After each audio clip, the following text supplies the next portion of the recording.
KS prelims ಮತ್ತು ಮೇನ್ಸ್ಗೆ ತಯಾರಿ ಮಾಡೋದು ಹೇಗೆ. ಸೊ ಯಾರು ಓನಾಗಿ ಕೂತ್ಕೊಂಡು ಓದ್ತಾ ಇದ್ದೀರಾ ಅಥವಾ ವರ್ಕ್ ಮಾಡ್ಕೊಂಡು ಓದ್ತಾ ಇರ್ತೀರಾ ಅಂಥವ್ರಿಗೆ ಈ ವಿಡಿಯೋ ಹೆಲ್ಪ್ ಆಗುತ್ತೆ. ಜೊತೆಗೆ ಯಾರು ಕಾಂಪಿಟೇಟಿವ್ ಎಕ್ಸಾಮ್ ಪ್ರಿಪೇರ್ ಆಗಬೇಕು ಅಂದ್ಕೊಂಡಿದ್ದೀರಾ KS ಎಕ್ಸಾಮ್ಗೆ ಅವ್ರಿಗೆ ಈ ವಿಡಿಯೋಗಳು ಹೆಲ್ಪ್ ಆಗುತ್ತೆ. ಸೊ ಇಲ್ಲಿ ತಯಾರಿ ಹೇಗಿರಬೇಕು, ಯಾವ್ಯಾವ ಸಬ್ಜೆಕ್ಟ್ಗಳು ಪ್ರಿಲಿಮ್ಸಲ್ಲೂ ಕೂಡ ಬರುತ್ತೆ, ಮೇನ್ಸಲ್ಲೂ ಕೂಡ ಬರುತ್ತೆ. ಸೊ ಯಾವ ಸಬ್ಜೆಕ್ಟ್ಗೆ ನಾವು ಫೋಕಸ್ ಮಾಡಿದ್ರೆ ಮ್ಯಾಕ್ಸಿಮಮ್ ಮಾರ್ಕ್ಸನ್ನು ನಾವು ಇಲ್ಲಿ ಸ್ಕೋರ್ ಮಾಡ್ಬೋದು, ಇಂಥ ವಿಚಾರಗಳನ್ನ ವಿಡಿಯೋದಲ್ಲಿ ಮಾತಾಡ್ತಾ ಹೋಗ್ತೀವಿ. ಜೊತೆಗೆ ಸಿಲೆಬಸ್ ಕೂಡ ಹೇಳ್ತೀವಿ. ಸೊ ಹಾಗಾಗಿ ಈ ವಿಡಿಯೋನ ತಪ್ಪದೆ ಕೊನೆವರೆಗೂ ಕೂಡ ನೋಡಿ. ಇಲ್ಲಿ KS ಮೇನ್ಸ್ ಮತ್ತು ಪ್ರಿಲಿಮ್ಸ್ಗೆ ನಾವು ಸಂಬಂಧಪಟ್ಟಕ್ಕೆ ನಾವು ನೋಡೋದಾದ್ರೆ ಫಸ್ಟ್ ನಮ್ಗೆ ಗೊತ್ತಿರಬೇಕಾಗಿರೋದು ಏನು, ನೀವು ಯಾವುದೇ ಎಕ್ಸಾಮ್ ತಗೊಳ್ಳಿ ಪ್ರಾಪರಾಗಿ ಸಿಲೆಬಸ್ ಗೊತ್ತಿರಬೇಕು. ಇಲ್ಲ ಅಂತಂದ್ರೆ ನಾವು ಯಾವುದಕ್ಕೆ ಎಕ್ಸಾಂಪಲ್ ಆಗಿಬಿಡ್ತೀವಿ, ಓದುತ್ತಿದ್ದೇನೆ ಓದುತ್ತಲಿರುತ್ತೇನೆ ಅಂದರೆ ಪಾಸ್ಟ್ ಪ್ರೆಸೆಂಟ್ ಫ್ಯೂಚರ್ ಮೂರಕ್ಕೆ ಎಕ್ಸಾಂಪಲ್ ಆಗಿಬಿಡ್ತೀವಿ. ನೋಡಿ 5 years ಓದೋರು ನೋಡಿರ್ತೀವಿ, 10 years ಓದೋದು ಕೂಡ ನೋಡಿರ್ತೀವಿ, ಮತ್ತೆ ಈ ವರ್ಷದಲ್ಲಿ ಡಿಗ್ರಿ ಕಂಪ್ಲೀಟ್ ಮಾಡಿ ಬರುವಂಥವ್ರು ಕೂಡ ನೋಡಿರ್ತೀವಿ, ಡಿಗ್ರಿಯ ಜೊತೆಗೆ ಓದುವಂಥವ್ರು ಕೂಡ ನೋಡಿರ್ತೀವಿ. ಯಾಕಂದ್ರೆ ಪ್ರೈವೇಟ್ ಕಂಪ್ನಿಗಳಿಂದ ಲೇ ಆಫ್ ಆಗ್ತಿದೆ, ಓನಾಗಿ ಮಾಡಬೇಕಾದ್ರೆ ಬಿಸ್ನೆಸ್ ಮಾಡಲಿಕ್ಕೆ ದುಡ್ಡಿಲ್ಲ. ಸೊ ನಮ್ಗೆ ಅನಿವಾರ್ಯ ಪರಿಸ್ಥಿತಿಯಲ್ಲಿ ಸರ್ಕಾರಿ ಹುದ್ದೆಗಳ ಮೇಲೆ ನಾವು ಅವಲಂಬನೆ ಆಗ್ತಿದ್ದೀವಿ. ಹಾಗಾಗಿ ಬೈ ಹುಕ್ ಆರ್ ಹುಕ್ ಯಾವ್ದಾದ್ರು ಒಂದು ಜಾಬನ್ನು ತಗೋಬೇಕು ಅಂತ ಹೇಳಿದ್ರೆ KS ಲೆವೆಲ್ಗೆ ಓದಬೇಕು ಅನ್ನೋದು ಒಂದು ಕನಸಾಗಿರುತ್ತೆ. ಅದ್ರ ಜೊತೆಗೆ ತುಂಬ ಜನ KSಗೆ ಓದಬೇಕು ಅನ್ನೋದು ಕೂಡ ಇರುತ್ತೆ. ಹಾಗಾಗಿ ನಾವಿಲ್ಲಿ ತಯಾರಿಯನ್ನು ಕರೆಕ್ಟಾಗಿ ಮಾಡ್ಕೊಳ್ತು ಅಂದರೆ ಹೆಲ್ಪ್ ಆಗುತ್ತೆ. ಮೊದಲನೇದಾಗಿ ನಾವು ಯಾವ್ದಾದ್ರು ಎಕ್ಸಾಮ್ಗೆ ಓದ್ಬಿಡ್ತೀವಿ ಅಂತ ಆಸೆ ಬರೋದು ಸಹಜ. ಆದರೆ ಓದಬೇಕು ಅಂತ ಡಿಸೈಡ್ ಆದಮೇಲೆ ಅದಕ್ಕೆ ಪ್ರೈಮರಿ ಆಗಿ ಮೊದಲು ನಾವು ಏನೇನನ್ನ ಮಾಡಬೇಕು ಅನ್ನೋದು ವೆರಿ ಇಂಪಾರ್ಟೆಂಟ್ ಆಗುತ್ತೆ. ಮೊದಲನೇದಾಗಿ ಯಾವುದಾದ್ರು ಎಕ್ಸಾಮ್ಸ್ಗೆ ತಯಾರಿಯನ್ನು ಮಾಡ್ತಿದ್ದೀವಿ ಅಂತಂದರೆ ಅದರಲ್ಲೂ ಕೂಡ KS ತಯಾರಿ ಮಾಡ್ತಿದ್ದೀವಿ ಅಂತಂದರೆ KS ವೆಬ್ಸೈಟ್ಗೆ, ನಿಮಗೆ KPSC ವೆಬ್ಸೈಟ್ಗೆ ಅವ್ರಿಗೆ ಸಿಲೆಬಸ್ ಕಾಪಿ ಸಿಗುತ್ತೆ, ಅಥವಾ NCC ಕಾಂಟ್ಯಾಕ್ಟ್ ಮಾಡಿ ಸಿಲೆಬಸ್ ಕಾಪಿನ ತೊಗೊಳ್ಳಿ. ಫಸ್ಟ್ ಸಿಲೆಬಸ್ ಕಾಪಿನ ತೊಗೊಂಡು ನೀಟಾಗಿ ಸಿಲೆಬಸ್ಸನ್ನು ಸ್ಟಡಿ ಮಾಡಬೇಕು. Very important. ಯಾವುದಲ್ಲಿ ಸಿಲೆಬಸ್ ಓದಬೇಕು. ಬರೀ ಸಿಲೆಬಸ್ ಓದಿದ್ರೆ ಸಾಕಾಗಲ್ಲ. ಸಿಲೆಬಸ್ ಓದಿದ ಮೇಲೆ ಈ ಸಿಲೆಬಸ್ ನೋಡಿದ್ರೆ ಗೊತ್ತಾಗುತ್ತೆ ವಾಸ್ಟ್ ಆಗಿರುವಂಥ ಸಿಲೆಬಸ್ ತುಂಬ ಜಾಸ್ತಿ ಇದೆ. ಆದರೆ ಒಂದು ವೇಳೆ ನೀವು KPSC ಅಥವಾ KS ಸಿಲೆಬಸ್ ನೀವು ಕವರ್ ಮಾಡಿದ್ದೆ ಆದರೆ UPSCಯಲ್ಲೂ ಕೂಡ ನಿಯರ್ಲಿ 70% ಅಷ್ಟು ಸಿಲೆಬಸ್ ಕವರ್ ಆಗಿಬಿಡುತ್ತೆ. ಸ್ಟೇಟಲ್ಲಿ ಬರುವಂತಹ ಯಾವುದೇ ಎಕ್ಸಾಮ್ ಆಗಲಿ ಅದಕ್ಕೆ GS ಪೇಪರ್ ಕಂಪ್ಲೀಟ್ಲಿ ತರೋ ಆದಾಗ ಆಗಿಬಿಡುತ್ತೆ. ಬರೀ ಕಮ್ಯುನಿಕೇಷನ್ ಪೇಪರ್ ನೀವೇನಾದ್ರು ಗ್ರೂಪ್ಸ್ ಬರ್ತಿದ್ದೀರಾ, ಕಮ್ಯುನಿಕೇಷನ್ ಪೇಪರ್ ಎಷ್ಟೋ ಓದಿದ್ರೆ ಸಾಕಾಗುತ್ತೆ.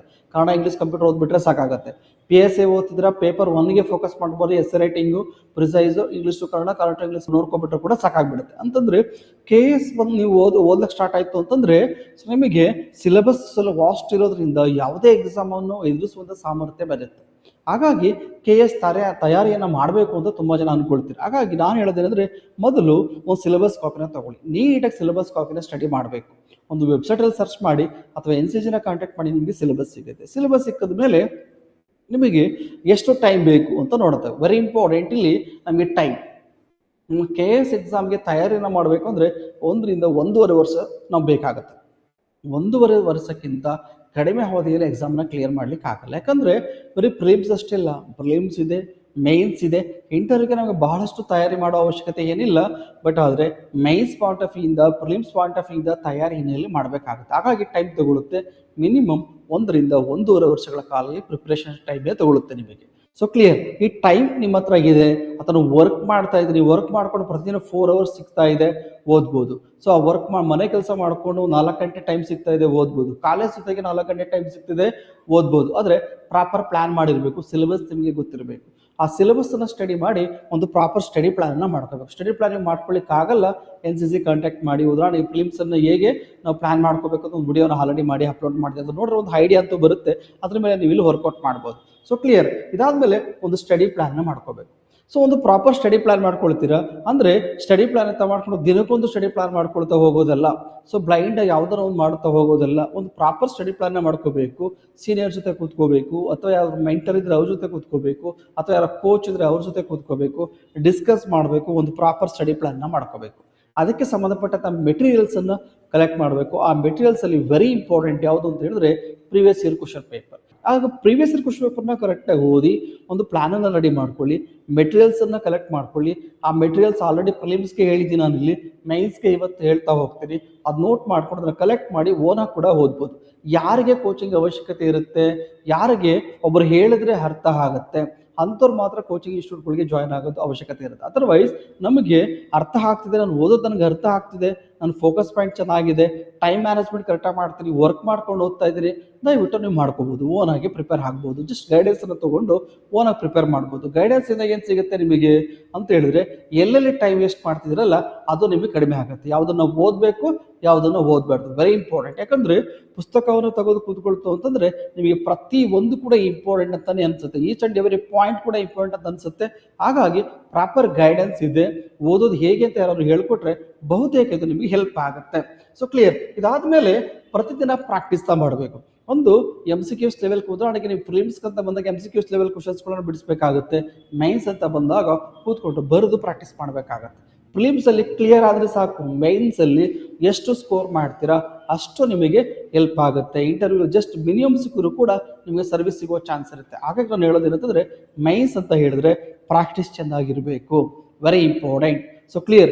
ಪ್ರಿಲಿಮ್ಸ್ಗೂ ಕೂಡ ಪ್ರಾಕ್ಟೀಸನ್ನು ಮಾಡಬೇಕು, MCQs ಸಾರ್ಟ್ ಔಟ್ ಮಾಡ್ತಾ ಹೋಗಬೇಕು. ಆ ಥರ ಮೈನ್ಸ್ಗೆ ಪ್ರತಿದಿನ ಕೂಡ ಬರೆದು ಕರೆಕ್ಷನ್ ಮಾಡಬೇಕು. ಪ್ರೆಸೆಂಟೇಷನ್ ಸರಿ ಇದೆಯಾ, ತಪ್ಪಿದೆಯಾ, ಕಂಟೆಂಟ್ ಕರೆಕ್ಟ್ ಆಗಿದೆಯಾ, ಪ್ರೆಸೆಂಟೇಷನ್ ಕರೆಕ್ಟ್ ಆಗಿದೆ, ಇವೆಲ್ಲವನ್ನು ಚೆಕ್ ಮಾಡಿ ಮಾನಿಟರ್ ಮಾಡಿ ಒಬ್ಬರು ನಿಮಗೆ ಹೇಳ್ಕೊಡ್ಬೇಕಾಗತ್ತೆ. ಇನ್ನು ಎಸ್ಸೆ ರೈಟಿಂಗ್ ಬರುವಂಥ ಸ್ಕಿಲ್, ಫಾರ್ ಎಕ್ಸಾಂಪಲ್ ಈ ಸ್ಕಿಲ್ ಹೇಗೆ ಡೆವಲಪ್ ಆಗುತ್ತೆ, ಎಲ್ಲ ಸಬ್ಜೆಕ್ಟು ಕ್ಲಿಯರ್ ಆಯಿತು ಅಂತ ಹೇಳಿದ್ರೆ ಎಸ್ಸೆ ರೈಟಿಂಗ್ ತಾನಾಗಿ ತಾನು ಬರುತ್ತೆ. ಉದಾಹರಣೆಗೆ ನಮ್ಮ geography, constitution, economy, sociology, public administration, so ಪಬ್ಹ್ಯಾಡ್, ಸೊ ಜೊತೆಗೆ ಎಥಿಕ್ಸ್, ಈ ಥರ ಎಲ್ಲ ಪೇಪರ್ಗಳು ಕವರ್ ಆಯಿತು ಅಂತ ಹೇಳಿದ್ರೆ, ಪ್ರಿಲಿಮ್ಸ್ ಪೇಪರ್ ಎಲ್ಲ ಕವರ್ ಮಾಡ್ತು ಅಂತಂದರೆ ನಿಮ್ಮ ಹತ್ರ ಇನ್ಫಾರ್ಮೇಷನ್ ಇರುತ್ತೆ. ಇದನ್ನು ಇಟ್ಟುಕೊಂಡು ನೀವಿಲ್ಲಿ ಎಸ್ಸೆ ರೈಟಿಂಗ್ನ ಬರಿಬೋದು. ಸೊ ಬರೀಬೇಕು ಅಂದಾಗ ಇಲ್ಲಿ 1250 ವರ್ಡ್ಸ್ಗಳಿಗೆ ಕೇಳೋದ್ರಿಂದ 1250 ವರ್ಡ್ಸ್ಗೆ ಹೇಗೆ ಬರೆಯೋದು ಅನ್ನೋ ತುಂಬ ವೀಡಿಯೋಸ್ಗಳು NCCಯಲ್ಲಿ ಅಪ್ಲೋಡ್ ಮಾಡಿದ್ದೀವಿ. ಹಾಗಾಗಿ ಯಾಕಂದರೆ 250 ಮಾರ್ಕ್ಸ್ ಇರುತ್ತೆ, ಬಟ್ 2 ಎಸ್ಸೆ ರೈಟಿಂಗ್ 250 ಮಾರ್ಕ್ಸ್ ಇರುತ್ತಲ್ಲ, ಹಾಗಾಗಿ ಎಸ್ಸೆ ರೈಟಿಂಗ್ ವೆರಿ ಇಂಪಾರ್ಟೆಂಟ್ ಆಗ್ತಾ ಹೋಗುತ್ತೆ. ಇದನ್ನು ಎಲ್ಲ ಸಬ್ಜೆಕ್ಟ್ಗಳು ಮುಗಿದ ಮೇಲೆ ನೀವು ಸ್ಟಾರ್ಟ್ ಮಾಡಿದ್ರೆ ಒಳ್ಳೆಯದು ಅಂತ ಅಂದ್ಕೊಳ್ತೀವಿ.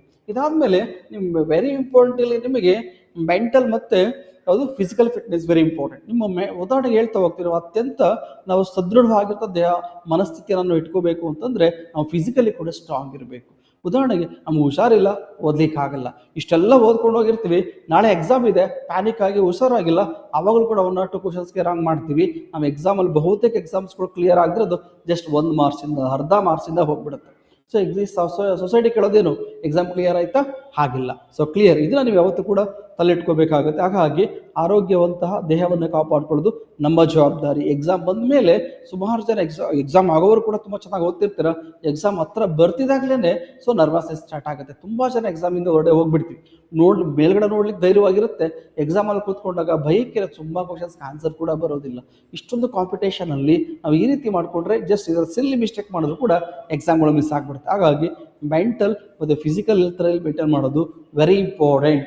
So clear. ಮತ್ತು ಡಿಸಿಪ್ಲಿನ್ ಇರಬೇಕು, ವೆರಿ ಇಂಪಾರ್ಟೆಂಟ್. ನಾವು ಇವತ್ತೊಂದು ದಿನ 6 ಗಂಟೆಗೆ ಓದ್ತೀನಿ, ನಾಳೆ 8 ಗಂಟೆಗೆ ಓದ್ತೀನಿ, ನಾಳೆ 9 ಗಂಟೆಗೆ ಓದ್ತೀನಿ, ನಾಳೆ ಒಂದು ಬ್ರೇಕ್ ತೊಗೊಳ್ತೀನಿ, ಇದು ದಿನಕ್ಕೊಂದು ಟೈಮ್ ಟೇಬಲ್ ಹಾಕೊಂಡು ಓದೋದಲ್ಲ. ಸೊ ನಿಮಗೆ ಒಂದು ಡಿಸಿಪ್ಲಿನ್ ಇರಬೇಕು. ಬೆಳಿಗ್ಗೆ 6 ಗಂಟೆಯಿಂದ 10 ಗಂಟೆವರೆಗೆ ಓದ್ತೀನಿ ಅಂದರೆ ಎವ್ರಿ ಡೇ ಆ ಟೈಮಲ್ಲಿ ಓದಲೇಬೇಕು.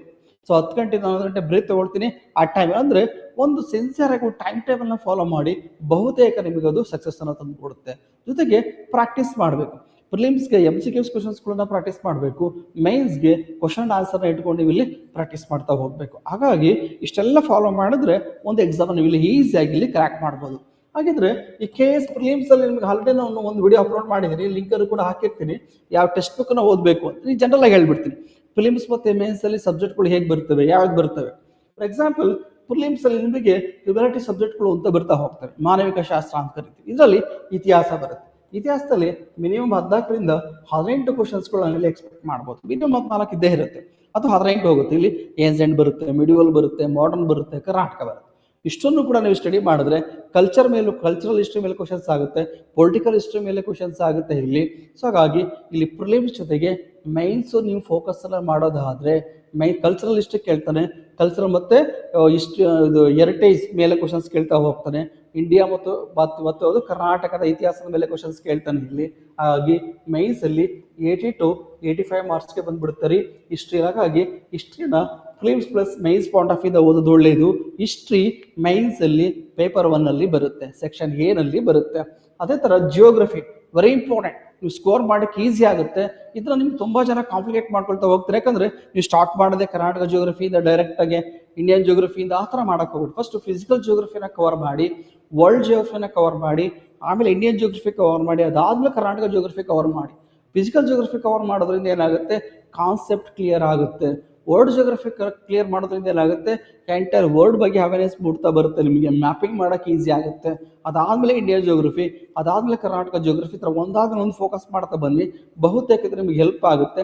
ಪ್ರಿಲಿಮ್ಸಲ್ಲಿ 16 ಕ್ವಶನ್ಸ್ವರೆಗೂ ಬರ್ಬೋದು, ಮೈನ್ಸಲ್ಲಿ 80 to 85 ಕ್ವಶನ್ಸ್ ಬರುತ್ತೆ.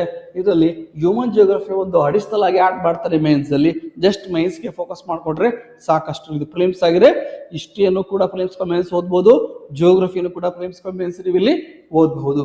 ಇನ್ನು ಇಂಡಿಯನ್ ಎಕನಾಮಿ, ಇದು ಜಿಯೋಗ್ರಫಿ KS ಮೈನ್ಸ್ ಅಲ್ಲಿ ಪೇಪರ್ 2 ನಲ್ಲಿ ಬರ್ತಾ ಹೋಗುತ್ತೆ, ಸೆಕ್ಷನ್ 9 ಬರುತ್ತೆ.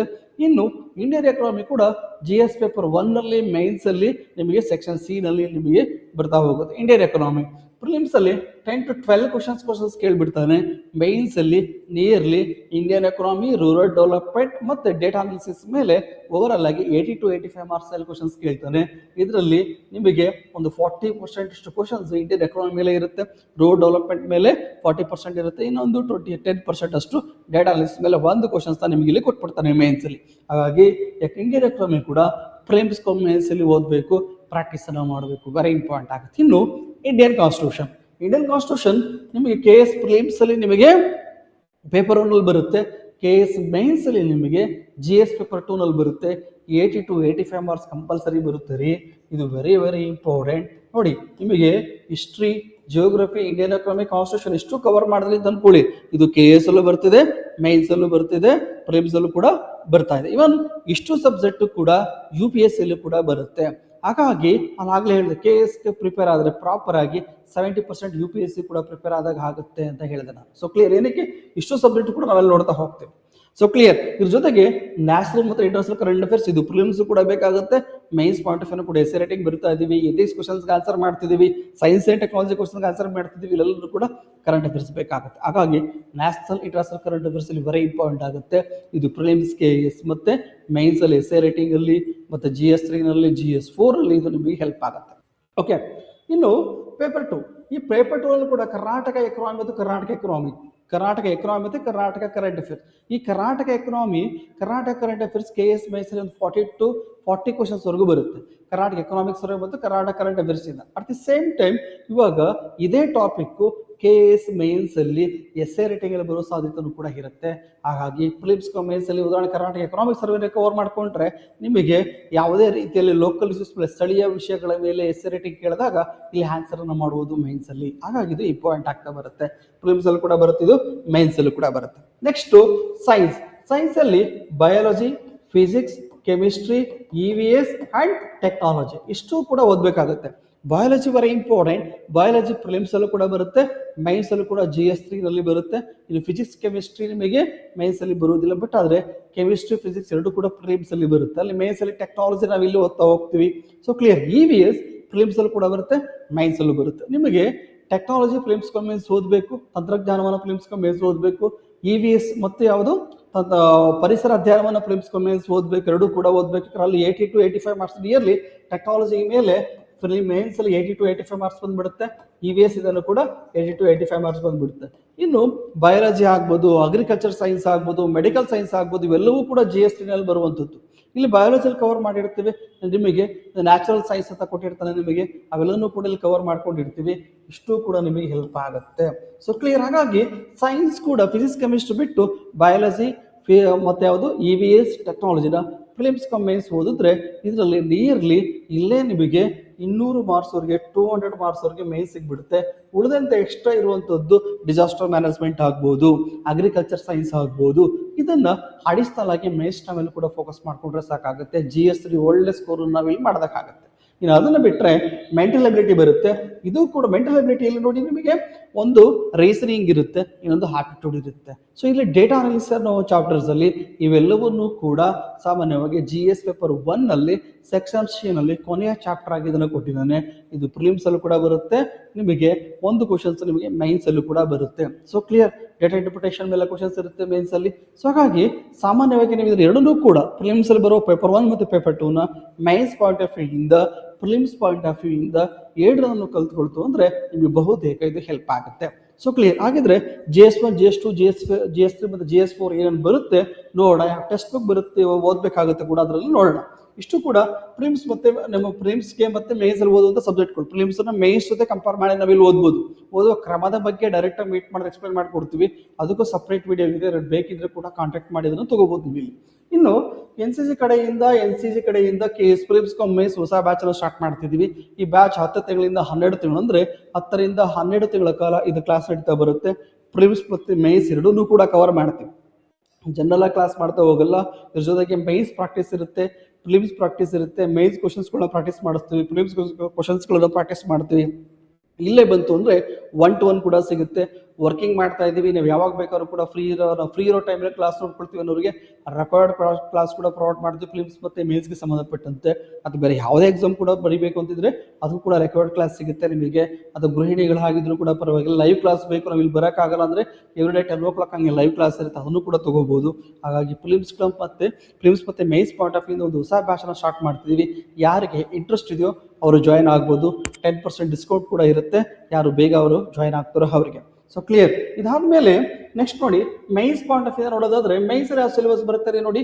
ಮೊದಲನೇದಾಗಿ ಯಾವುದು ಎಸ್ಸೆ ರೈಟಿಂಗ್ ಬರುತ್ತೆ, ಪ್ರಬಂಧಗಳು ಎರಡು ಪ್ರಬಂಧಗಳಿಂದ ಕೊಡ್ತಾರೆ.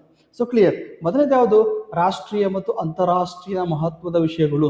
ನ್ಯಾಷನಲ್ ಇಂಟರ್ನ್ಯಾಷನಲ್ ಮೇಲೆ ಆಲ್ರೆಡಿ ನ್ಯಾಷನಲ್ ಇಂಟರ್ನ್ಯಾಷನಲ್ ಇಶ್ಯೂಸ್ಗಳನ್ನ ಓದಿರ್ತೀವಿ, ಹೌದಲ್ಲ ಅಲ್ವಾ. ಎಲ್ಲ ಸಬ್ಜೆಕ್ಟ್ಗಳನ್ನು ಕೂಡ ಕವರ್ ಮಾಡ್ಕೊಂಡಿರ್ತೀವಿ. ಇದನ್ನ ಬರೀಲಿಕ್ಕೆ ಈಸಿ ಆಗುತ್ತೆ. ನಿಯರ್ಲಿ 125 ಮಾರ್ಕ್ಸ್ಗೆ ಎಸ್ಸೆ ಇರ್ತಾ ಬರುತ್ತೆ. 125 ಮಾರ್ಕ್ಸ್ಗೆ ಇದು ಒಂದು ಎಸ್ಸೆ ಇರುತ್ತೆ. ಸೊ ಒಂದು ಎಸ್ಸೆಗೆ 125 ಇರುತ್ತೆ. ಸೆಕೆಂಡ್ ಯಾವುದು, ರಾಜ್ಯದ ಮಹತ್ವಗಳು ಅಥವಾ ಸ್ಥಳೀಯ ಮಹತ್ವದ ವಿಷಯಗಳು, ಅಂದ್ರೆ ಸ್ಟೇಟ್ ಇಂಪಾರ್ಟೆನ್ಸ್ಗಳು, ಲೋಕಲ್ ಇಂಪಾರ್ಟೆನ್ಸ್ ಏನಿದೆ ಕರ್ನಾಟಕ ರಾಜ್ಯದಲ್ಲಿ ಇಶ್ಯೂಸ್ಗಳ ಮೇಲೆ. ಕರ್ನಾಟಕದಲ್ಲಿ ರೈತರ ಆತ್ಮಹತ್ಯೆ ಅಂತ ಕೇಳ್ಬೋದು, ಕರ್ನಾಟಕದಲ್ಲಿ ಶಿಕ್ಷಣ ಪದ್ಧತಿ ಅಂತ ಕೇಳ್ಬೋದು, ಕರ್ನಾಟಕದಲ್ಲಿ ಸಾಮಾಜಿಕ ಬದಲಾವಣೆಗಳು ಏನಾಗಿವೆ ಇತ್ತೀಚೆಗೆ ಅಂತ ಕೇಳ್ತಾ ಹೋಗ್ಬೋದು. ಅಂದರೆ ಈ ಲೋಕಲ್ ವಿಷಯಗಳ ಮೇಲೂ ಕೂಡ ಎಸ್ಸೆ ರೈಟಿಂಗ್ ಇರುತ್ತೆ. ಇದು ಕೂಡ 125 ಮಾರ್ಕ್ಸ್ಗೆ ನಿಮಗೆ ಇರುತ್ತೆ. ಓವರಾಲ್ ಆಗಿ 2 ಎಸ್ಸೆಯಿಂದ 250 ಮಾರ್ಕ್ಸ್ಗೆ ನಿಮಗೆ ಆಗುತ್ತೆ. 3 hours ಟೈಮ್ನ ಕೊಟ್ಟಿರ್ತಾರೆ. ಇದಕ್ಕೆ ಸೋರ್ಸ್ ಏನು, ಉದಾಹರಣೆಗೆ ಎಸ್ಸೆ ರೈಟಿಂಗ್ ಸ್ಟ್ರಾಂಗ್ ಆಗಬೇಕು ಅಂದರೆ GS1 GS2 ಈ ಪ್ರಿಲಿಮ್ಸಲ್ಲಿ ಓದಿರ್ತೀರಾ, ಮೇನ್ಸಲ್ಲಿ ಓದಿರ್ತೀರಾ. GS3 GS1 GS2 GS3 GS4 complete ಆಯಿತು ಅಂದರೆ ಎಸ್ಸೆ ರೈಟಿಂಗು ತಾನು ಸ್ಟ್ರಾಂಗ್ ಆಗುತ್ತೆ. ಸೊ ಕಂಟೆಂಟ್ ಇರುತ್ತೆ ನಿಮ್ಮ ಹತ್ರ, ಪ್ರೆಸೆಂಟೇಷನ್ ಒಂದನ್ನು ಕರೆಕ್ಟಾಗಿ ಮಾಡಿದ್ರೆ ಸಾಕಾಗುತ್ತೆ. So clear, very important. ನೀವು ಡೈರೆಕ್ಟ್ ಎಸ್ಸೆ ರೈಟಿಂಗ್ ಬರೆಯೋ ಬದಲು GS1 GS2 GS3 ಸ್ಟ್ರಾಂಗ್ ಮಾಡಿದ್ರೆ ನಿಮಗೆ GS1 ಯಾವ್ದು ಪೇಪರ್ 1 ಎಸ್ಸೆ ರೈಟಿಂಗ್ ಏನಿದೆ ಅದು ಈಸಿಲಿ ಸಾಲ್ವ್ ಆಗ್ಬೋದು, ಅಥವಾ ನೀವು ಇಲ್ಲಿ ಪ್ರಿಪೇರ್ ಆಗ್ಬೋದು. ಇನ್ನು ಅದೇ ಥರ ಪೇಪರ್ 2 GS ಪೇಪರ್ 1 ಅನ್ನು ನೋಡ್ತಾ ಹೋಗೋಣ. ಇಲ್ಲಿ GS ಪೇಪರ್ 1 ಅಲ್ಲಿ ಯಾವ್ದು ಬರುತ್ತೆ ಆಲ್ರೆಡಿ ಹೇಳಿದ್ದೀನಿ. ಯಾವುದು, ಇತಿಹಾಸ ಮತ್ತು ಸಾಂಸ್ಕೃತಿಕ ಪರಂಪರೆ, ಹಿಸ್ಟ್ರಿ ಅಂಡ್ ಕಲ್ಚರಲ್ ಹೆರಿಟೇಜ್ ಮೇಲೆ ಕ್ವಶನ್ಸ್ ಕೇಳ್ತಾನೆ. Very history and cultural heritage ಮೇಲೆ ಕ್ವಶನ್ಸ್ ಕೇಳ್ತಾರೆ. ಯಾವ್ದು, ಕರ್ನಾಟಕ ಮತ್ತೆ ಇಂಡಿಯಾದ ಮೇಲೆ 6 ಯೂನಿಟ್ ಬರುತ್ತೆ ರೀ. 80 to 85 ಮಾರ್ಕ್ಸ್ ಬರುತ್ತೆ ಇದರಲ್ಲಿ. ಹಾಗಾಗಿ ಇದು ವೆರಿ ಇಂಪಾರ್ಟೆಂಟ್ ಆಗ್ತಾ ಬರುತ್ತೆ. ಇದು ಪ್ರಿಲಿಮ್ಸ್ ಅಲ್ಲಿ ಕೂಡ ಬರುತ್ತೆ, ಮೈನ್ಸ್ ಅಲ್ಲೂ ಕೂಡ ಬರುತ್ತೆ. ಇಲ್ಲಿ ಅಬ್ಸರ್ವ್ ಮಾಡ್ಬೇಕಾದ್ರೆ ಪೊಲಿಟಿಕಲ್ ಹಿಸ್ಟ್ರಿಗಿಂತ ಕಲ್ಚರಲ್ ಹಿಸ್ಟ್ರಿ ಮೇಲೆ ಕ್ವಶನ್ಸ್ ಆಗುತ್ತೆ ಇಲ್ಲಿ ಮೈನ್ಸ್ ಅಲ್ಲಿ. ಸೊ ಕ್ಲಿಯರ್, ಇದನ್ನ ನೆನಪಿಟ್ಕೋಬೇಕು. ಇದು ಪ್ರಿಲಿಮ್ಸ್ ಕೂಡ ಆಗುತ್ತೆ, ಮೈನ್ಸ್ ಕೂಡ ಆಗುತ್ತೆ. So clear. ಇದಕ್ಕೆ ನೀವು NCC ಅಲ್ಲಿ ನಿಮಗೆ ಕ್ಲಾಸ್ ನೋಟ್ಸ್ ಕೂಡ ಪ್ರೊವೈಡ್ ಮಾಡ್ತಾರೆ, ಕನ್ನಡ ಇಂಗ್ಲಿಷ್ ಎರಡಲ್ಲೂ ಕೂಡ ಇರುತ್ತೆ. ಡಾಕ್ಟರ್ ಕೃಷ್ಣಮೂರ್ತಿ ಸರ್ ಅವರು ಕ್ಲಾಸ್ ತಗೊಳ್ತಾರೆ, ಮತ್ತು ಇವ್ರದ್ದು ಟೆಸ್ಟ್ ಕೂಡ ಇರೋದ್ರಿಂದ ಬಹುತೇಕ ಇಷ್ಟು ಸಾಕಾಗುತ್ತೆ. So clear. ಇನ್ನು ಅದೇ ಥರ ಸಾಮಾಜಿಕ ಮತ್ತು ರಾಜಕೀಯ ದೃಷ್ಟಿಕೋನ, ಸೋಷಿಯಲ್ ಮತ್ತು ಪೊಲಿಟಿಕಲ್ ಇಶ್ಯೂಸ್ಗಳ ಮೇಲೆ ಒಂದು ಚಾಪ್ಟರ್ನ ಇಟ್ಟಿದ್ದಾರೆ ಸೆಕೆಂಡ್ ಸೆಕ್ಷನ್ಸಲ್ಲಿ. ನಿಯರ್ಲಿ ಇದು 7 ಯೂನಿಟ್ ಬರುತ್ತೆ. ಇದು ಸೋಷಿಯಾಲಜಿ ತುಂಬ ಈಸಿಯಾಗಿರುವಂಥ ಸಬ್ಜೆಕ್ಟು, ಈಸಿಯಾಗಿ ಮೆಮೊರಿ ಮಾಡ್ಬೋದು. ಮತ್ತು ಇದು ಸ್ಟ್ರಾಂಗ್ ಆದರೆ ಎಸ್ಸೆ ರೈಟಿಂಗ್ ಇನ್ನೂ ಕೂಡ ನಿಮಗೆ ಇಲ್ಲಿ ಸ್ಟ್ರಾಂಗ್ ಆಗುತ್ತೆ. ಎಥಿಕ್ಸ್ ಕೂಡ ನಿಮಗೆ ಸ್ಟ್ರಾಂಗ್ ಆಗಿ ಬರೀಬಹುದು, ಪ್ರೆಸೆಂಟೇಷನ್ ಸ್ಟ್ರಾಂಗ್ ಆಗುತ್ತೆ, ಎಥಿಕ್ಸ್ ಕೂಡ ಸ್ಟ್ರಾಂಗ್ ಆಗುತ್ತೆ, ಯಾವುದು ಸೋಷಿಯಾಲಜಿ ಇರೋದ್ರಿಂದ. ಹಾಗೆ ಸೋಷಿಯಾಲಜಿ 7 ಯೂನಿಟ್ ಬರುತ್ತೆ. ಸೋಷಿಯಾಲಜಿ 7 ಯೂನಿಟ್ನ ಕ್ಲಿಯರ್ ಮಾಡಿಕೊಂಡ್ರೆ ಇದರಲ್ಲೂ ಕೂಡ 80 to 85 ಮಾರ್ಕ್ಸ್ ಬರುತ್ತೆ. ಇನ್ನು ಸೆಕ್ಷನ್ ಸಿ ನಲ್ಲಿ ಇಂಡಿಯನ್ ಎಕಾನಮಿ ಮೇಲೆ ಕೇಳ್ತಾನೆ, ಪ್ಲಾನಿಂಗ್ ಅಂಡ್ ರೂರಲ್ ಡೆವಲಪ್ಮೆಂಟ್ ಮೇಲೆ, ಇದಾದ್ಮೇಲೆ ಡೇಟಾ ಅನಾಲಿಸಿಸ್ ಮೇಲೂ ಕೂಡ ಇರುತ್ತೆ. ಓವರ್ ಆಗಿ 8 ಯೂನಿಟ್ ಬರುತ್ತೆ. 80 or 85 ಮಾರ್ಕ್ಸ್ಗೆ ಬರುತ್ತೆ. ಇಲ್ಲಿ ನಿಮಗೆ ಸೋಷಿಯಾಲಜಿಗೆ ಯಾವ್ದು ರೆಫರೆನ್ಸ್ ಮಾಡ್ತಾ ಹೋಗ್ಬೇಕು, NCC ಕ್ಲಾಸ್ ಮತ್ತೆ ನೋಟ್ಸ್ ಹಾಕಿದ್ರೆ ಇದಕ್ಕೆ ಎಕ್ಸ್ಟೆಂಡ್ ಓದೋದು ಬೇಡ. PUC ಲೆವೆಲ್ ಬುಕ್ಸ್ಗಳು ಓದಿದ್ರು ಕೂಡ ಸಾಕಾಗುತ್ತೆ ಸೋಷಿಯಾಲಜಿಗೆ. ಇನ್ನು ಅದೇ ಥರ ಎಕನಾಮಿಗೆ ಬಂದಾಗ, ಯಾವ್ದಾಗುತ್ತೆ ನಿಮಗೆ, ಸೊ ಇಂಡಿಯನ್ ಎಕನಾಮಿಗೆ ಕ್ಲಾಸಸ್ನ ಪ್ರೊವೈಡ್ ಮಾಡಿರ್ತೀವಿ, ರೂರಲ್ ಡೆವಲಪ್ಮೆಂಟ್ ಕ್ಲಾಸಸ್ ಪ್ರೊವೈಡ್ ಮಾಡಿರ್ತೀವಿ, ಇಂಡಿಯನ್ ಎಕನಾಮಿಕ್ ಕ್ಲಾಸಸ್ ಪ್ರೊವೈಡ್ ಮಾಡಿರ್ತೀವಿ, ಮತ್ತು ಡೇಟಾ ಅನಾಲಿಸಿಸ್ ಕ್ಲಾಸ್ ಕೂಡ ಪ್ರೊವೈಡ್ ಆಗಿರುತ್ತೆ. ಇದನ್ನ ಇಟ್ಕೊಂಡು ಜಸ್ಟ್ ಪ್ರಿಪೇರ್ ಆಗಬೇಕು. ನಂಬರ್ ಆಫ್ ಕ್ವಶನ್ಸ್ಗಳನ್ನ ಪ್ರಾಕ್ಟೀಸ್ ಮಾಡ್ತಾ ಹೋದ್ರೆ ಬಹುತೇಕ ಇದು ಕ್ಲಾಸ್ ನೋಟ್ಸ್ಗೆ ಸಾಕಾಗುತ್ತೆ. So clear. ಇಲ್ಲಿ ಅಡಿಷನಲ್ ಹಾಕಿ ನೀವು ಇಂಡಿಯನ್ ಎಕನಾಮಿಕ್ ಅಂದರೆ ಗರಡಿ ಕೃಷ್ಣಮೂರ್ತಿ ಅವರು ತಗೋಬಹುದು. ರೂರಲ್ ಡೆವಲಪ್ಮೆಂಟ್ ಎಲ್ಲ ಕ್ಲಾಸಲ್ಲೇ ಮಾಡಿರ್ತೀವಿ, ಬಹುತೇಕ ಬಹುತೇಕ ಪೇಪರ್ ಅವನಿಗೆ ಇಷ್ಟು ಸಾಕಾಗುತ್ತೆ. ಮೈನ್ಸ್ ಎಲ್ಲ ಬಂದು ರೈಟಿಂಗ್ ಮೇಲೆ ನಿಂತ್ಕೊಳ್ಳುತ್ತೆ, ಪ್ರೆಸೆಂಟೇಷನ್ ಮೇಲೆ ನಿಂತ್ಕೊಳ್ಳುತ್ತೆ. ಹಾಗಾಗಿ ಮೈನ್ಸ್ ಬರಿಬೇಕಾದಾಗ ಮ್ಯಾಕ್ಸಿಮಮ್ ನಾವು ಇಲ್ಲಿ ಬರೆಯೋದನ್ನ ಅಭ್ಯಾಸ ಮಾಡ್ಕೋಬೇಕು. Speed reading and speed writing ಎರಡೂ ಕೂಡ KS ತಯಾರಿ ಮಾಡುವವರಿಗೆ ಬೇಕಾಗುತ್ತೆ. ಇದು ಪೇಪರ್ 1. ಇನ್ನು ಪೇಪರ್ 2 ನಲ್ಲಿ ಯಾವ್ದು ಬರುತ್ತೆ? General studies. So general studies ಅಲ್ಲಿ ಆಲ್ರೆಡಿ ನಿಮಗೆ ಹೇಳಿದ ಹಾಗೆ ಫಸ್ಟ್ ಬರೋದು ಯಾವುದು? Geography, physical features and natural resources ಅಂತ ಕೊಟ್ಟಿದ್ದಾರೆ. ಇದರಲ್ಲಿ ಫಿಸಿಕಲ್ ಜಿಯೋಗ್ರಫಿ ಬರುತ್ತೆ, ವರ್ಲ್ಡ್ ಜಿಯೋಗ್ರಫಿ ಬರುತ್ತೆ, ಇಂಡಿಯನ್ ಜಿಯೋಗ್ರಫಿ ಬರುತ್ತೆ ಮತ್ತು ಕರ್ನಾಟಕ ಜಿಯೋಗ್ರಫಿ ಬರುತ್ತೆ, ಹ್ಯೂಮನ್ ಜಿಯೋಗ್ರಫಿ ಬರುತ್ತೆ. ಟೋಟಲ್ 6 ಯೂನಿಟ್ ನಿಮಗೆ ಇಲ್ಲಿ ಬರುತ್ತೆ. ಈ 6 ಯೂನಿಟ್ ಇಂದ 80 to 85 ಮಾರ್ಕ್ಸ್ಗೆ ಬರುತ್ತೆ ರೀ. ಇದು ಆರಾಮ್ಸೆ ಸ್ಕೋರ್ ಮಾಡ್ಕೋಬಹುದು ಇದರಲ್ಲಿ. ಯಾಕಂದ್ರೆ ನಾನೇ ಕ್ಲಾಸ್ ಮಾಡ್ತೀನಿ, ಬಹುತೇಕ ನಿಮಗೆ ಹೆಲ್ಪ್ ಆಗುತ್ತೆ. ಸಿಂಪ್ಲಿಫೈ ಮಾಡಿ ಕ್ಲಾಸಲ್ಲಿ ಕೊಡ್ತೀನಿ. So clear. ನೆಕ್ಸ್ಟ್ ಇದಕ್ಕೆ ಡಾಕ್ಟರ್ ರಂಗನಾಥ್ ಬುಕ್ಸ್ ಅವರನ್ನು ಬೈ ಮಾಡ್ಕೋಬಹುದು ಕನ್ನಡದಲ್ಲಿ. ಇಂಗ್ಲೀಷಲ್ಲಿ ಗೋಚಾಂಗ್ ಲಿಯಾಂಗ್ ಮತ್ತು ಡಾಕ್ಟರ್ ರಂಗನಾಥ್ ಅವ್ರ ಬುಕ್ಸ್ ಅನ್ನು ತಗೋಬಹುದು. NCC ಕ್ಲಾಸಸ್ ಪ್ಲಸ್ ನೋಟ್ಸ್ ಸಿಗುತ್ತೆ ನಿಮಗೆ. ಕನ್ನಡದಲ್ಲೂ ಕೂಡ ಡಾಕ್ಟರ್ ರಂಗನಾಥ್ ಬುಕ್ಸ್ ಅನ್ನು ಬೈ ಮಾಡ್ಕೊಳ್ಳಿದ್ದು ಪ್ರಿಲಿಮ್ಸ್ ಕೂಡ ಆಗುತ್ತೆ, ಮೈನ್ಸ್ ಕೂಡ ಆಗುತ್ತೆ. ಮತ್ತೆ ಇದ್ರ ಜೊತೆಗೆ NCERT ಬೇಸಿಕ್ ಬುಕ್ಸ್ ಅನ್ನು ಕವರ್ ಮಾಡ್ಕೊಂಡಿದ್ರೆ ಅಪ್ ಟು 12th ಅವರಿಗೆ ಅಷ್ಟು ಏನಫ್ ಯಾವುದಕ್ಕೆ? ಜಿಯೋಗ್ರಫಿಗೆ. ಇನ್ನು ಭಾರತ ಸಂವಿಧಾನ, ಇಂಡಿಯನ್ ಕಾನ್ಸ್ಟಿಟ್ಯೂಷನ್ ಏನು ಪ್ರಿಲಿಮ್ಸ್ ಅಲ್ಲಿ ಓದಿರ್ತಿರಲ್ಲ, ಸೇಮ್ ಮೇನ್ಸ್ ಅಲ್ಲಿ ಬರುತ್ತೆ. ಇದಕ್ಕೆ ಒಂದು ಇಂಗ್ಲಿಷ್ ಮೀಡಿಯಂ ಓದ್ತಿದ್ರೆ ಲಕ್ಷ್ಮೀಕಾಂತ್ ತಗೊಳ್ಳಿ, ಕನ್ನಡ ಮೀಡಿಯಂ ಓದ್ತಿದ್ರೆ PS ಗಂಗಾಧರ್ ತಗೊಳ್ಳಿ. ಜೊತೆಗೆ NCG ಯಲ್ಲಿ ಪ್ರತಿ ಯೂನಿಟ್ ಅಲ್ಲೂ ಕೂಡ ಪ್ರತಿ ಯೂನಿಟ್ ಅಲ್ಲಿ ಟಾಪಿಕ್ ಮೇಲೆ ಕ್ವಶನ್ ಅಂಡ್ ಆನ್ಸರ್ ಪ್ರಾಕ್ಟೀಸ್ ಮಾಡಿಸ್ತೀವಿ. ಅದು ನಿಮ್ಗೆ ಹೆಲ್ಪ್ ಆಗುತ್ತೆ. ಕ್ಲಾಸಸ್ ಕೂಡ ಕೊಟ್ಟಿರ್ತೀವಿ ಮತ್ತು ನೋಟ್ಸಸ್ ಕೂಡ ಪ್ರೊವೈಡ್ ಮಾಡ್ತೀವಿ. 1 to 1 ಕರೆಕ್ಷನ್ ಮಾಡಿ ಕೂಡ ಕೊಡ್ತೀವಿ. ಕಾನ್ಸ್ಟಿಟ್ಯೂಷನ್ 80 to 85 ಮಾರ್ಕ್ಸ್ ಬರುತ್ತೆ ಮೇನ್ಸ್ ಅಲ್ಲಿ. ಇದು ನಿಮ್ಮ ಆರಾಮ್ಸೆ ಕ್ಲಾಸಲ್ಲಿ ಕವರ್ ಮಾಡಿರ್ತೀವಿ. ಇನ್ನು public administration very important. Public administration ಮತ್ತೆ ಯಾವುದು? Management and international relation. ಇಲ್ಲಿ ನಿಯರ್ಲಿ 7 ಯೂನಿಟ್ ಬರುತ್ತೆ. 7 ಯೂನಿಟ್ ಅಲ್ಲಿ 6 ಯೂನಿಟ್ ಪಬ್ಲಿಕ್ ಅಡ್ಮಿನಿಸ್ಟ್ರೇಷನ್ ಮತ್ತೆ ಮ್ಯಾನೇಜ್ಮೆಂಟ್ ಮೇಲೆ ಬರುತ್ತೆ. ಇನ್ನು 7th ಯೂನಿಟ್ ಬಂದು ಇಂಟರ್ನ್ಯಾಷನಲ್ ರಿಲೇಷನ್ಸ್ ಮೇಲೆ ಇರುತ್ತೆ. So clear. ಇಷ್ಟು ಕೂಡ ಕ್ಲಾಸಲ್ಲಿ ಕೂಡ ನಿಮಗೆ ಕವರ್ ಮಾಡಿಕೊಡೋದ್ರಿಂದ ಇದು ಕ್ಲಾಸ್ ನೋಟ್ಸ್ ನಿಮಗೆ ಏನಫ್ ಆಗುತ್ತೆ. ಮತ್ತು ಪ್ರತಿ ಯೂನಿಟ್ ಮೇಲೆ ಕ್ವಶನ್ ಅಂಡ್ ಆನ್ಸರ್ ಕೊಟ್ಟು ಪ್ರಾಕ್ಟೀಸನ್ನು ಕೂಡ ಮಾಡಿಸ್ತೀವಿ. ಸೊ ಇದು ಕೂಡ ಕ್ಲಾಸಸ್ ಕೂಡ ತುಂಬ ಸಿಗುತ್ತೆ ನಿಮಗೆ. 50 to 60 ಅವರ್ಸ್ ಕ್ಲಾಸ್ ಮಾಡಿ ಸಿಲೆಬಸ್ ಅನ್ನು ಕವರ್ ಮಾಡಿರ್ತೀವಿ. ಅದೇ ಬಹುತೇಕ ನಿಮಗೆ ಹೆಲ್ಪ್ ಆಗುತ್ತೆ. ತುಂಬ ಜನಕ್ಕೆ ಪಬ್ಬ್ಯಾಡ್ ಸ್ಕೋರ್ ಮಾಡೋಕ್ಕಾಗಲ್ಲ ಅಂತಿರುತ್ತೆ.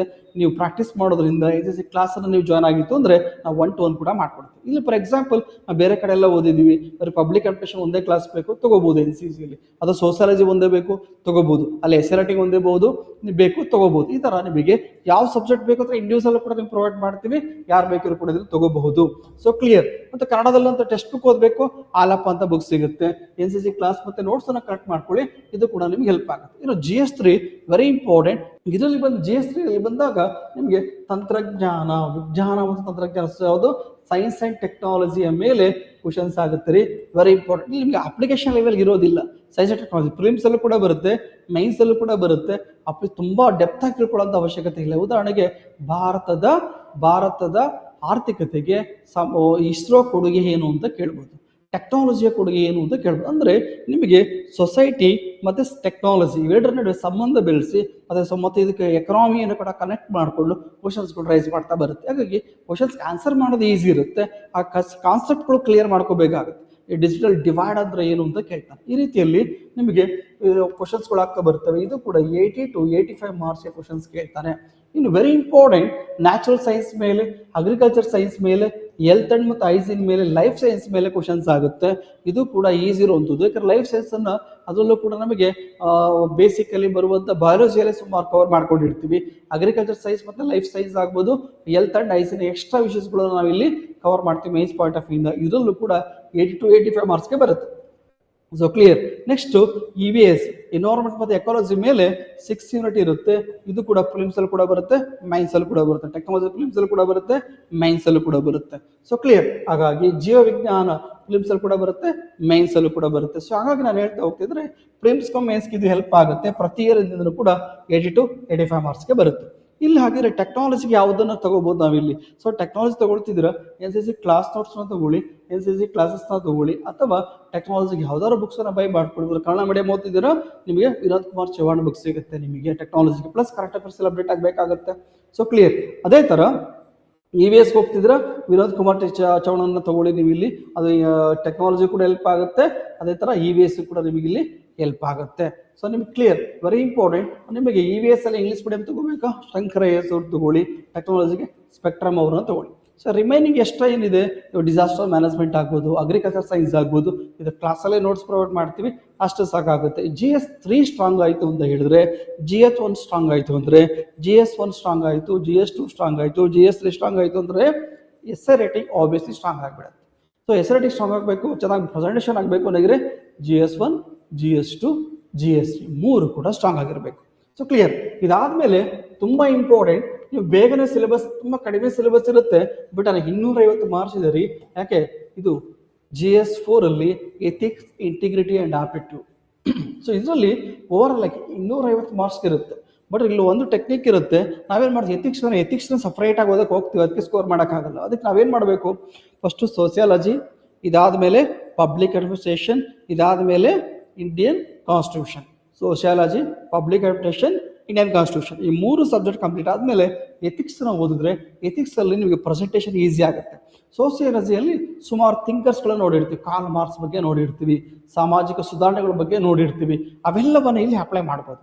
ಕಾನ್ಸ್ಟಿಟ್ಯೂಷನ್ ಓದಿದ ಮೇಲೆ ನಿಮಗೆ ಹಲವಾರು PIL ಅಂತಂದರೆ ಏನು, ನಿಮಗೆ ಅಸ್ಪೃಶ್ಯತೆ ಬಂದಾಗ ಯಾವ ಆರ್ಟಿಕಲ್ ಡೀಲ್ ಮಾಡುತ್ತೆ, ಇಂಥ ವಿಚಾರಗಳೆಲ್ಲ ಬರ್ತಾವಲ್ಲ. ಮತ್ತು ಪಬ್ಲಿಕ್ ಅಡ್ಮಿನಿಸ್ಟ್ರೇಷನಲ್ಲಿ ಹೈರಾರ್ಕಿ ಸಿಸ್ಟಮ್ ಯಾವ ಥರ ಇರುತ್ತೆ, ಡಿಸಿಷನ್ ಮೇಕಿಂಗ್ ಯಾವ ಥರ ಇರುತ್ತೆ, ಮತ್ತು ನಾಯಕತ್ವ ಅಂತಂದರೆ ಏನು, ಲೀಡರ್ಶಿಪ್ ಕ್ವಾಲಿಟೀಸ್ ಅಂದರೆ ನೀವೆಲ್ಲ ಓದಿರ್ತೀವಿ ಬ್ಯಾಡಲ್ಲಿ. ಇವೆಲ್ಲವೂ ಮುಗಿದ ಮೇಲೆ ಸೋಷಿಯಾಲಜಿ ಇದನ್ನು ಫಾಲೋ ಮಾಡಿ. ಸೋಷಿಯಾಲಜಿ ಕಂಪ್ಲೀಟ್ ಆಗಬೇಕು, ಪಬ್ಲಿಕ್ ಅಡ್ಮಿನಿಸ್ಟ್ರೇಷನ್ ಕಂಪ್ಲೀಟ್ ಆಗಬೇಕು, ಮತ್ತು ಕಾನ್ಸ್ಟಿಟ್ಯೂಷನ್ ಕವರ್ ಆಗಬೇಕು. ಈ ಮೂರು ಕವರ್ ಆದಮೇಲೆ ಎಥಿಕ್ಸನ್ನು ಓದಿದ್ರೆ ಎಥಿಕ್ಸ್ ಪ್ರೆಸೆಂಟೇಷನ್ ಇನ್ನೂ ಸ್ಟ್ರಾಂಗ್ ಆಗುತ್ತೆ. ಸೊ ಎಥಿಕ್ಸ್ ಕಾನ್ಸೆಪ್ಟ್ ತಿಳ್ಕೊಂಡ್ರು ಕೂಡ ನಿಮಗೆ ಇಲ್ಲಿ ಸಾಕಾಗುತ್ತೆ. So clear. ಹಾಗಾಗಿ 3 ಸಬ್ಜೆಕ್ಟಿಂದ ಹೆಚ್ಚು ಕಡೆ 250 ಮಾರ್ಕ್ಸ್ ಬರುತ್ತೆ.